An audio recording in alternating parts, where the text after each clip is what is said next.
26 जनवरी 1966 में अगवा अशारिया होने वाले बीव मोंट चिल्ड्रन के अगवाकार का पता 2023 तक भी क्यों ना लगा जा सका। आखिर ऐसा इस केस में क्या था कि उसे ऑस्ट्रेलिया का सबसे पेचीदा केस कहा जाता है। बीच से लापता होने वाले इन मासूम बच्चों को आसमान खा गई ज़मीन निगल गई। ये वो सवालात हैं जिन्हें इंसानी अक्ल समझने से कासिर है। 57 सालों से इस केस ने ऑस्ट्रेलियन लोगों के जहनों को बेचैन कर रखा है, क्योंकि इंतहाई कोशिशों के बावजूद ये मामला आज तक सुलझाया न जा सका। गिरमोहे के दिनों में समरटन पार्क इलाइड के करीब मौजूद साहिल समंदर पर ऑस्ट्रेलियन कल्चर के मुताबिक समर जारी थीं, जहां लोग ड्रिंक करने, स्विमिंग करने और इंजॉय करने आते थे। मगर ये सेलिब्रेशन बीवमोंट फैमिली के लिए किसी नाइटमेयर जैसी साबित हुई। जेमी बीवमोंट एक टैक्सी ड्राइवर था, जबकि नैन्सी बीवमोंट एक हाउसवाइफ थी। उनके 3 बच्चे जैन बीवमोंट, आना बीवमोंट और ग्रांट बीवमोंट थे। जैन तकरीबन 9 साल, आना की उम्र 7 साल और ग्रांट की उम्र 5 साल थी। ये family Summerton park street number 109 Harding में मुकीम थी, जबकि मशहूर ग्लीनलज बीच उनके घर से तकरीबन 10 मिनट की राइड पर मौजूद थी, जहां समर सेलिब्रेशन पूरे जोरों शोर से जारी थी। बीव मोंट चिल्ड्रन की गुमशुदगी से एक दिन पहले ये बच्चे बीच ट्रिप पर गए और जाने से पहले वालिदैन की जानिब से जैन, जो कि सबसे बड़ी बेटी थी, इसको हिदायत दी गई कि छोटे बहन भाई का ख्याल रखे और ध्यान से घर वापस आएं। बहरहाल सुबह 8:45 की बस से ये बच्चे बीच पर पहुंचे और दोपहर 12 बजे वापस आने वाली बस से बहिफाजत घर पहुंच गए थे। मगर 26 जनवरी की बीच ट्रिप इन बच्चों के लिए काफ़ी भयानक थी। बच्चे 26 जनवरी को सुबह 8:45 पर आने वाली बस ट्रिप पर निकले, जिसे दोपहर 12 बजे वापस आना था। मगर बच्चे 3 घंटे बाद आने वाली इस बस से ना लूटे।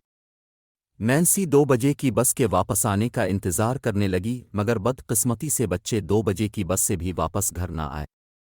यहाँ तक कि जेमी वापस घर लूट आया और नन्यसी को परेशान देख वजह पूछी। बच्चों की गुमशुदगी के बारे में सुनकर जेमी ने फौरन इस बीच पर जाने का इरादा किया। नैन्सी और जेमी तकरीबन दोपहर 3 बजे बीच पर पहुंचे और बच्चों को यहां तलाश किया, मगर उन्हें बच्चे कहीं भी ना मिले।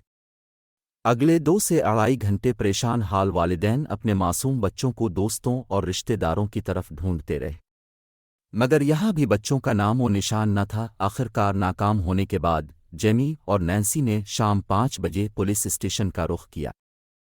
जेमी ने पुलिस को पूरा वाकया बताया और ये भी कहा कि उसे नहीं लगता कि बच्चों को अगवा किया गया है, क्योंकि इसकी बेटी इंतहाई समझदार है। वो कभी भी अजनबियों से बात नहीं करती और हमेशा ग्रुप में ही स्विमिंग करती है, यहाँ तक कि वो अपने बहन भाइयों का भी बखूबी ख्याल रखना जानती है। मगर फिर ये सवाल पैदा होता है कि आखिर बच्चों के साथ क्या मामला पेश आया। अगले 24 घंटों के अंदर अंदर ये खबर चारों तरफ फैल गई। हर कोई अपनी सी कोशिश करते हुए दिखाई दिया। पुलिस ने इस बीच और उसके अतराफ के तमामीम इलाकों को छान मारा, मगर बच्चे ना मिले।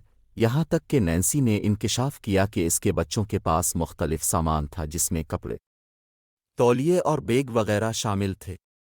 बच्चे तो बच्चों की उन 17 मुख्तलिफ अशिया में से पुलिस के हत्थे एक चीज़ भी ना चढ़ी, जिससे जाहिर होता था कि मामला किडनैपिंग का ही है। मगर बच्चों को ज़बरदस्ती नहीं बल्कि बहला फिसला कर ले जाया गया है। बहरहाल 3 दिन मुसलसल कोशिश की गई, मगर कोई खातिर खां कामयाबी ना मिली। इसके बाद बच्चों को ढूंढने के लिए एक नई तरकीब लगाई गई। बच्चों को ढूंढने वाले के लिए 250 पाउंड्स इनाम रखा गया, जिनकी मालियत आज के दौर के $3,500 के बराबर थी। मगर अफसोस, बच्चों की खबर कोई भी ना ला सका। बहरहाल पुलिस की जानिब से गवाहों और मुतशब्बे अफराद से पूछ-गुछ जारी थी कि तहकीक ने एक नया रुख लिया। कुछ गवाहों की मदद से मान मिले कि एक गिरह खुली और पुलिस को समझ आ गया कि ये 100% किडनैपिंग का ही मामला है। चंद गो अलिफों के मुताबिक 3 बच्चों को वेंजलिस बेकरी पर दोपहर 12 बजे के 20 मिनट पर देखा गया। ये बच्चे हाथ में 1 पाउंड थामे पाई पैटीज लेने आए थे। ये बात वालिदैन के लिए चौंका देने वाली थी, क्योंकि उनके बच्चे पाई पैटीज कभी पसंद ही नहीं करते थे, ना ही उन्हें गोश्त का जायका पसंद था। यहाँ तक कि बच्चों को पाउंड का नोट भी नहीं दिया गया था।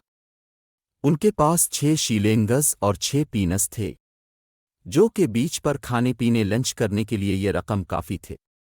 پھر سوال یہ پیدا ہوا کہ آخر ان کو 1 پاؤنڈ کس نے دیا، اور وہ پائی پیٹیز ہی کیوں لے رہے تھے جسے وہ پسند بھی نہیں کرتے۔ کئی شواہدین نے یہ انکشاف بھی کیا کہ یہ بچے اکیلے نہ تھے، بلکہ ان کے ساتھ بھورے بالوں والا ایک لمبا شخص موجود تھا۔ اس نے سوئمنگ ٹرنک بھی پہنے ہوئے تھے، جس سے ظاہر ہوتا ہے کہ یہ شخص بیچ سے ہی ان کے ساتھ تھا۔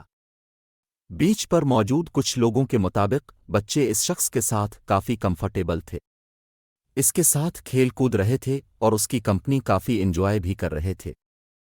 اس معاملے کو جتنا سلجھانے کی کوشش کی جا رہی تھی، یہ معاملہ اتنا ہی الجھتا جا رہا تھا، کیونکہ والدین کے مطابق ان کے بچے انتہائی شرمیلے تھے، کسی اجنبی سے بات تک نہیں کرتے تھے، جلدی کسی سے گھلتے ملتے نہیں تھے۔ اس سے بات واضح ہو گئی کہ بچے اس شخص کو پہلے بھی مل چکے تھے، ہو سکتا ہے 25 جنوری کے ٹرپ ڈے پر اس شخص سے ملاقات ہوئی ہو۔ یہاں نینسی نے بتایا کہ 25 جنوری کی ٹرپ سے لوٹنے کے بعد اسے اس کی بیٹی نے بتایا اسے بیچ پر ایک اچھا دوست ملا ہے، مگر نینسی نے اس کی باتوں کو زیادہ سیریس نہ لیا۔ بہرحال گواہوں کی مدد سے سکی چیز بھی بنائے گئے، اور کئی لوگوں کو شک و شبہات کی بنا پر گرفتار کیا گیا اور ان سے تفتیش بھی کی گئی، مگر کوئی کامیابی نہ ملی۔